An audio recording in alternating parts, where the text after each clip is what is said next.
les consommateurs ne doivent pas s'inquiéter pour le carburant pour les consommateurs qui sont à faible revenu. Les consommateurs à faible revenu, c'est ceux qui utilisent le gaz, c'est ceux qui utilisent les transports en commun. S'il n'y a aucune augmentation sur les transports en commun, ils n'ont pas à s'inquiéter. Ceux qui sont des consommateurs d'un niveau moyen et supérieur, c'est eux qui ont des véhicules, ils vont supporter légèrement la variation.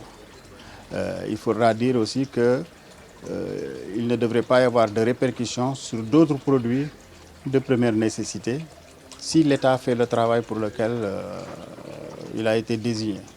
Le ministère des Transports doit veiller à cela, le ministère du Commerce doit veiller à cela, et la balle est dans leur camp. C'est à eux aujourd'hui de veiller à l'application des prix qui seront déterminés par l'administration. Et entre guillemets, vous allez surveiller de près? Ah, tout à fait, oui, tout à fait. Nous restons très vigilants et nous les invitons à faire leur travail correctement.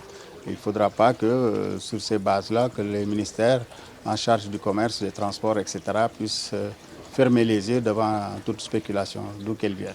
Oui, tout à fait. Je pense qu'avec, en tout cas, les perspectives favorables que nous avons par rapport aux hydrocarbures, il va y avoir en tout cas, une amélioration des conditions financières de l'État, ce qui fait que l'État pourra subventionner, pourra baisser les prix, etc. Et donc, nous ne dépendrons pas autant du marché extérieur par rapport à la fixation des prix du gasoil, du carburant en général, etc. Et je fais remarquer qu'il n'y a aucune modification sur le prix du gaz domestique, il n'y a aucune augmentation. Et est-ce que l'État s'est basé sur les subventions ou est-ce que l'État a pris soin de voir d'abord ces subventions du carburant ou de l'électricité pour pouvoir augmenter cette hausse?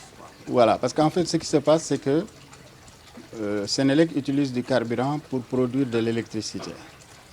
Et à la situation dans laquelle on se trouvait en 2012, Sénélec perdait environ 120 milliards chaque année, que l'État devrait supporter pour éviter qu'il y ait une augmentation du prix. Sénélec perdait environ 148 francs CFA par kilowattheure vendu. Et donc, ça correspondait à peu près à 300 millions de francs CFA par jour si on y compte la location. Donc, tous les 10 jours, Sénélec perdait 3 milliards. Et il fallait que l'État puisse faire face à cela pour éviter que les prix ne montent. Alors, nous nous étions bien battus et l'État avait refusé d'augmenter les prix. Malheureusement, ce qui devait arriver arriva. Sénélec n'était plus en mesure donc d'acheter du carburant, l'État n'était plus en mesure d'acheter du carburant, etc. Et donc l'entretien des machines, tout tombait à l'eau. Et c'est la raison pour laquelle il n'y avait même plus suffisamment d'électricité pour tout le monde. Il y avait même des émeutes de l'électricité. Aujourd'hui, pour éviter cette situation, l'État doit ajuster les prix pour permettre donc à Sénélec de respirer, pour permettre à l'État de respirer, afin que l'on ne se retrouve pas dans les situations qu'on connaissait du temps de l'augmentation des prix des produits pétroliers.